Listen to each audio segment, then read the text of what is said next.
Company की गजब की कहानी जानेंगे जो लगभग शून्य से शुरू हुई और देखते ही देखते एक पूरे देश के लिए एक पूरी इंडस्ट्री का चेहरा बन गई। तो चलिए इस शानदार सफर को शुरू करते हैं। जरा इस नंबर पर गौर कीजिए, 10,000 रुपए। बस इतनी सी ही रकम थी जिससे एक बहुत बहुत बड़े सपने की नींव रखी गई थी। और यही सवाल इस पूरी कहानी का दिल है। आखिर कैसे ये छोटा सा बीज एक इतना बड़ा विशाल पेड़ बन गया? आइए इसी को समझते हैं। तो कहानी की शुरुआत होती है 1981 के भारत से। ये वो दौर था जब आईटी इंडस्ट्री बस अपना पैर जमा ही रही थी और एक भारतीय टेक कंपनी जो दुनिया पर छा जाए ये सोचना भी लगभग नामुमकिन सा था। और इसी माहौल में इस कहानी के हीरो हैं एन.आर. नारायण मूर्ति, जिनका एक सपना था। एक ऐसा सपना जो उस वक्त के हिसाब से बहुत बड़ा था। वो चाहते थे कि टेक्नोलॉजी की दुनिया के नक्शे पर भारत का नाम हो। तो अब देखते हैं कि इस इतने बड़े सपने ने अपना पहला छोटा सा कदम कैसे बढ़ाया। वैसे ये कहानी सिर्फ एक इंसान की नहीं है, ये कहानी है उन 7 सह संस्थापकों की जो एक ही जुनून और एक ही सपने को लेकर एक साथ आए थे। और उनकी जो शुरुआती पूंजी थी ना, वो किसी बड़े इन्वेस्टर से नहीं आई थी। वो 10,000 रुपए नारायण मूर्ति जी की पत्नी से उधार लिए गए थे। मतलब ये कंपनी भरोसे और विश्वास की नींव पर खड़ी हुई थी।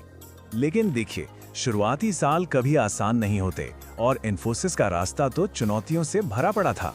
मतलब एक तरफ तो बाहरी दुनिया की जबरदस्त मुश्किलें थीं, विदेशी क्लाइंट्स का भरोसा जीतना, पैसों की तंगी, यहाँ तक कि कर्मचारियों की सैलरी में भी देरी हो जाती थी। लेकिन दूसरी तरफ थे उनके अटूट सिद्धांत, पूरी ईमानदारी, पूरी पारदर्शिता और क्वालिटी से कोई समझौता नहीं। और यही सिद्धांत आगे चलकर उनकी सबसे बड़ी ताकत बने। चलिए अब उन लम्हों की बात करते हैं जिन्होंने सब कुछ बदल कर रख दिया। वो मोड़ जिन्होंने इन्फोसिस को दुनिया के मंच पर लाकर खड़ा कर दिया। ये सफर देखिए, 1981 में एक छोटे से कमरे से शुरुआत हुई। फिर 1993 में कंपनी ने भारतीय शेयर बाजार में अपना आईपीओ लॉन्च किया।